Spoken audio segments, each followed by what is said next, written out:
Welcome to Phonics, the IF sounds.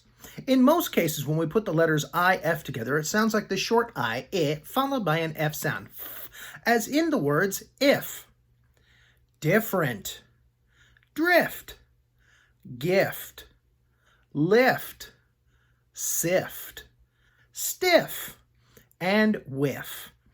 Now, if you put an E after the IF, of course you get the long I sound, I, followed by an F sound, as in the words life, rifle, strife, trifle, wife, and knife.